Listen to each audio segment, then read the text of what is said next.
My name is Goldman. I'm the director and founder of Goldman & Associates. Our law firm has a primary focus on family law issues here in Michigan.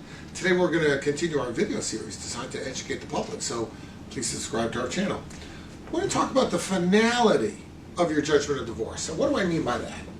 You know, the divorce itself, especially with children, easily take minimum of 6 months, could go 6 to 12 months, as the parties are wrangling back and forth and bargaining and arguing that I want this, okay, I'll take this, but then you've got to give me that, and all the horse trading that goes on. But at some point in time, that case is either going to go to trial, and then there's going to be a judgment based on that, or the parties are going to settlement, and they're going to settle the case, and there's going to be a judgment based on that settlement. But at some point in time, that case is going to settle.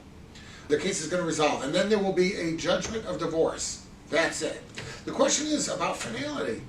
Is the judgment of divorce final? Can your ex, in effect, change the terms of the judgment of divorce? And generally speaking, the quick answer is no. It's done. The judgment says what everybody gets, and that's it. Now, having said that, it's possible to modify that judgment, but really only under very limited circumstances. You can't modify it based on buyer's remorse. You can't modify it based on the fact that, well, 2 months ago you thought you'd give her the house, but now you've changed your mind. It doesn't work that way.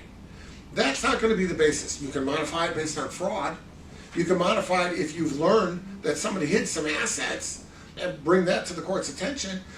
You can modify it based on certain things like, equitable remedies that would make the court think that the judgment isn't fair. You could seek modification of that.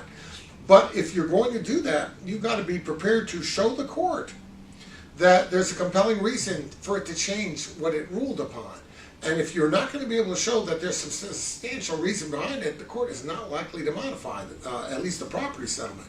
Now, there are some things that though they're in the judgment, they're never final. So it's not interesting how we have some things that are most of the time always final, some things that are never final. What's never final? Well, things about your kids are never final. You may have an order of custody and child support and parenting time about your kids.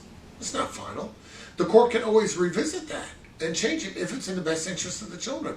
The court can order that a mom has custody and then 5 years later say, you know what, this isn't working out, custody goes to dad. The court always can do that.